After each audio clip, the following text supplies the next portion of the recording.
What's in the shadow position? This is usually the position for something that is unseen, that is unknown, that is not in our consciousness. It's something that is below the surface. Below the surface, or is in delay, resistance, fear, or doubt is holding it back. So Chariot has to do with a number of things. It's a card of victory. It's a card of success. It's a card of decision making and relying upon your intuition to make decisions to go forward and cross that finish line. So it's a card of action. And I usually point out in this card that he's balanced between the left brain and the right brain. This is like the left brain, analytical, logical, conscious side. And then this is the right brain, which is more creative, wild, passionate, free, irrational. So it's a good balance between those two. And that's how he drives his chariot forward and crosses the finish line. This is a card of having the mind be in control and relying upon the intuition to make decisions and go forward. Because this is in the shadow position, it's saying that there may be some delay of going forward. There may be some resistance. There may be some challenge to that. There's a theme that I'm seeing with Six of Wands in the passing away position and Chariot in shadow, that whoever was the rescuer or the guy on the white horse, that's passing away. Whatever, or if you have been playing the role of a rescuer or the person coming in on the horses, the white horse, the rescuer, both of these cards are cards of victory. Both of these cards are cards of I'm coming in to save the day. That is passing away. And there's something that's needing to end because it's draining you. So with Chariot, there may be some block to decision making. There may be like a feeling like you want to go forward, but it's just not here yet. It's still in the shadow position. It's still in delay. It's not being seen. Like, what is your way forward? It's here. It's showing up for you. The momentum of Chariot is showing up. It's just in your subconscious. It's just like emerging. It's not quite at the surface yet. So that's what's this Chariot is about. Decision making, relying on your intuition, having a balance between your left brain and right brain, motion, victory, crossing that finish line. But it's just being held back by a little bit of fear, resistance, doubt, or it just may be in delay right now. It's just below the surface. For this card, Six of Wands is in the passing away position. So like I said, this can be the rescuer card. This can be the person who comes in on the white horse. It's usually a card of acclaim, success, victory, triumph, or reputation. So for some of you, this may be that there's past successes or past victories. What it says to me is that you can't rest on your laurels. You see this victory laurel here, like that may be old successes, old triumphs. Some of you may be leaving something that brought you great success, like you achieved something that you wanted to achieve, and now that's going to be passing away into the past. Or there may be some old success, victory, triumph that had been part of your reputation or your character, and you're going to be leaving that behind. That's going to be dissolving away, and these new things are going to be coming in. Because I do see whatever was going on here, the person on the horse, the rescuer, the person who came in to save the day, that's going to be past stuff. There's a way in which you can no longer hold this mode of thinking. That's like your old self. You can see this is the old self dying out. And this is all the thinking that goes along with that. And this is a card of the new days breaking open. And the way of thinking goes with it. With this is what's approaching Virgo for April. And this card is a card of flexibility. This is a card of fun. Two of coins can go in two different ways. The high side of Two of Coins energy is being adaptable. It's being flexible. It's being open to fun.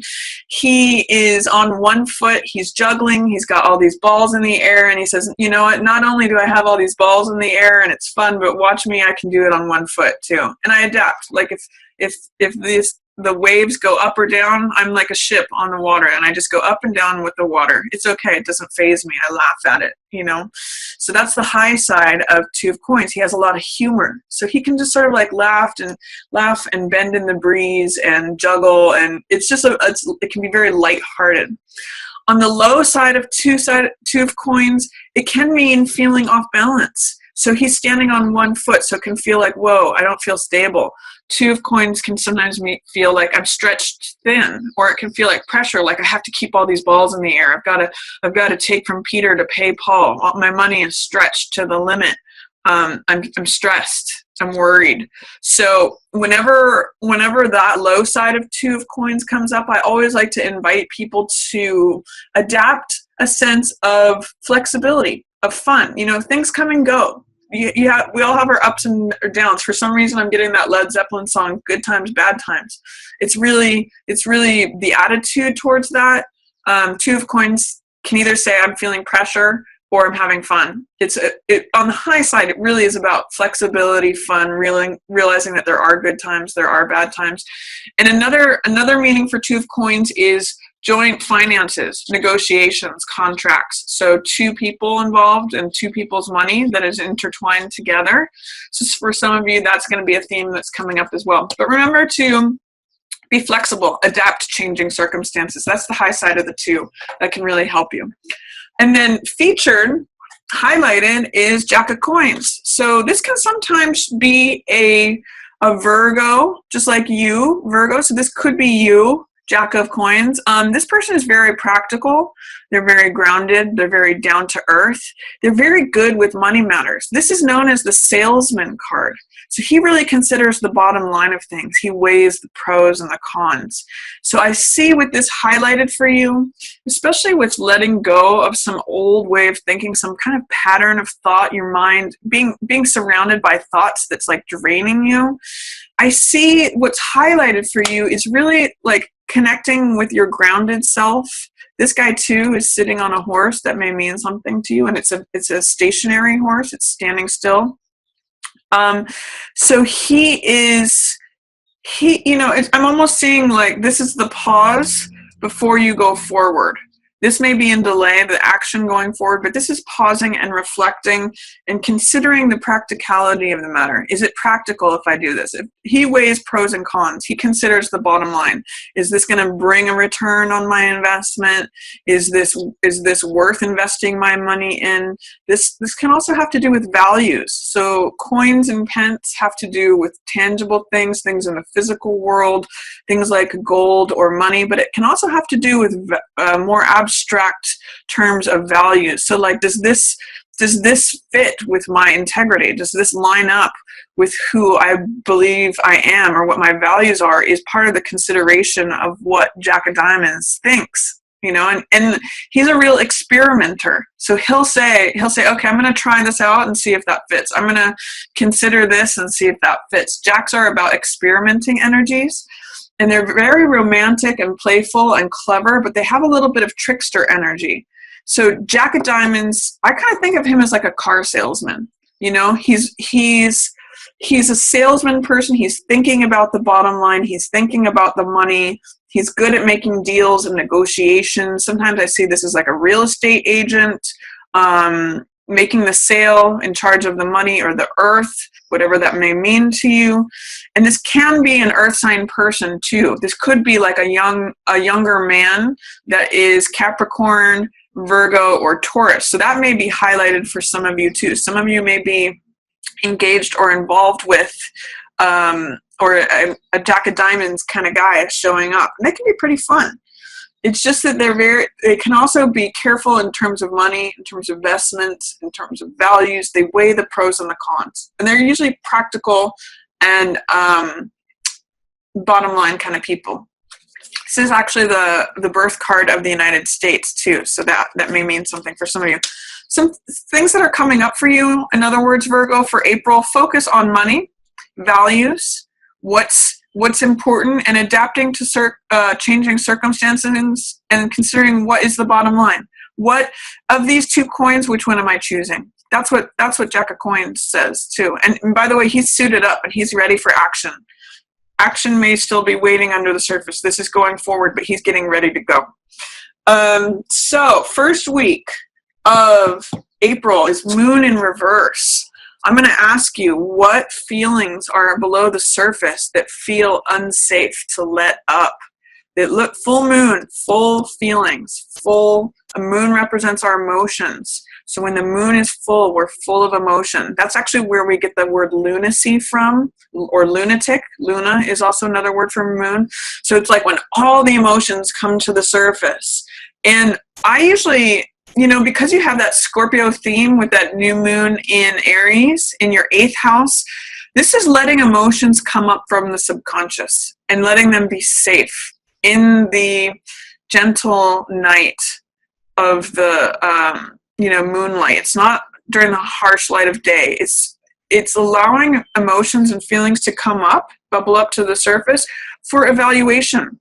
And again, just like Chariot, we've got their wild side and the domestic side here. We've got the wolf, who represents the right brain, creative, wild, passionate side, and then the left brain, which is the dog, which is more careful, cautious, loyal, left brain, stable. So between stability and instability, allowing these feelings to come up for evaluation, what's true, what's constant versus what's changeable. And then that will take you forward to your new path that leads to the unknown. It leads you through this portal, through these doors. So if moon means allowing yourself to dream, allowing yourself to feel the feels, allowing emotions to come up, allowing any emotional fullness up for evaluation to establish what's true, what's not true, what's real, what's not real.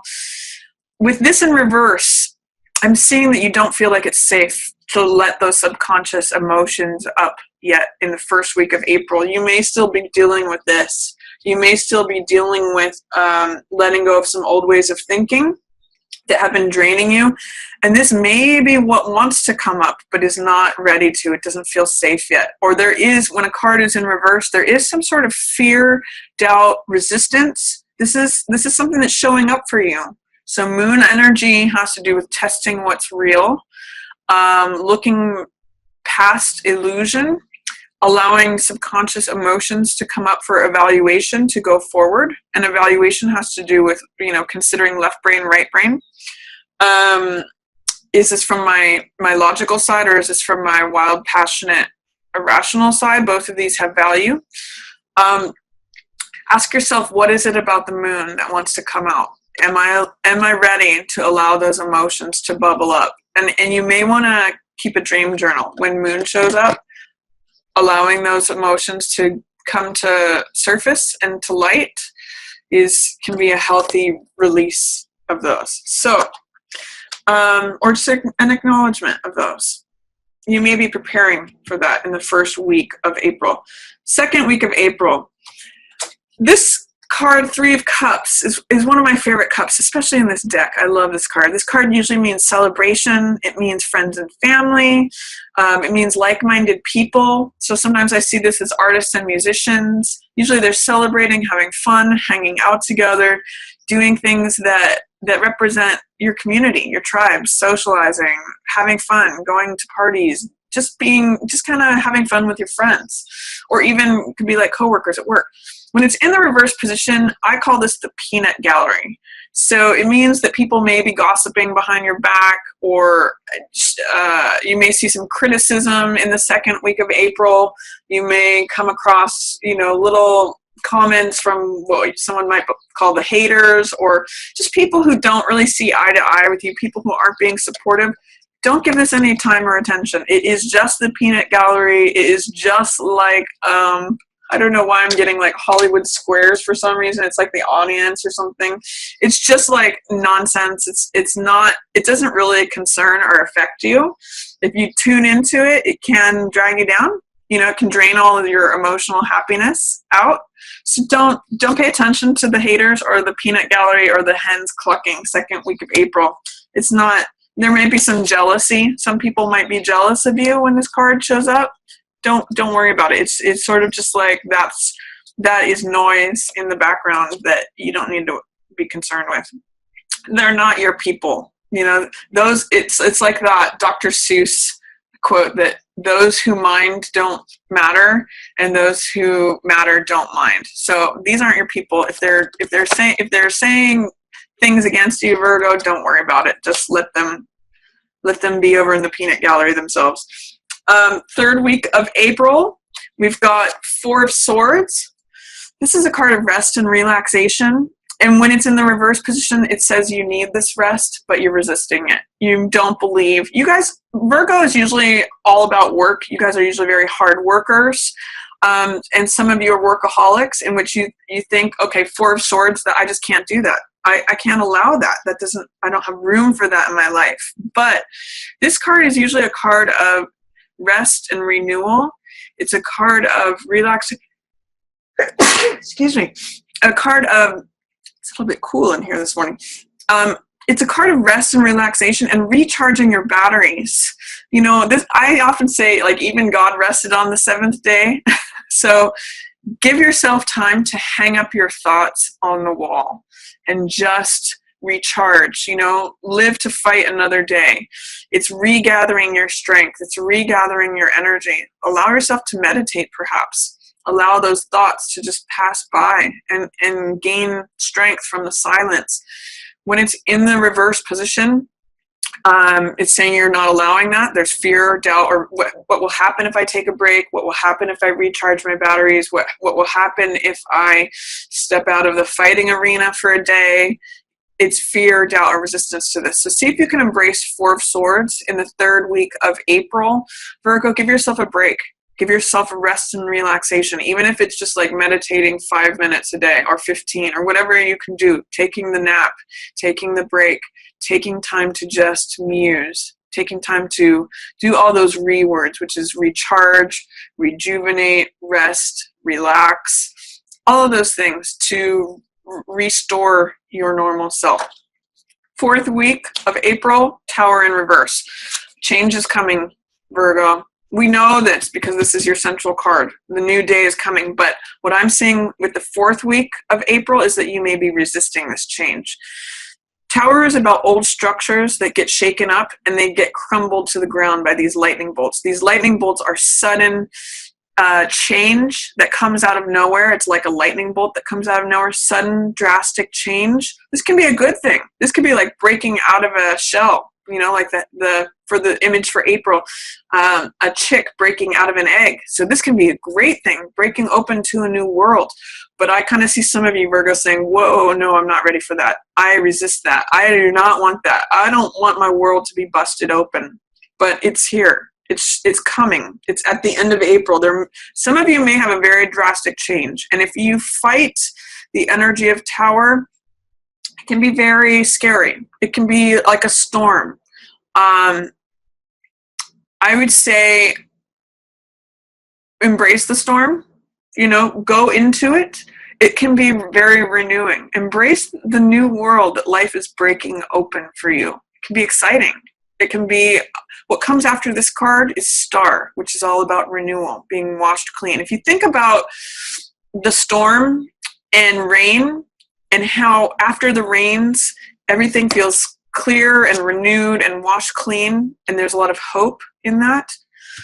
I'm going to say some of you Virgos are not feeling a sense of hope. Some of you may be feeling despair or terror or like, you know, your way of thinking. You're ruled by Mercury. And Mercury has, even though you're an earth sign, Mercury has to do with quicksilver and air and thought. So don't let your mind take over and drain your life force, Virgo. Don't give in to despair or hopelessness. There's a great renewal after this card, after Tower. So I'm going to say don't fight the storm. Go into the storm. There might be some hidden gems there for you if you can see the great change that is coming and embrace it.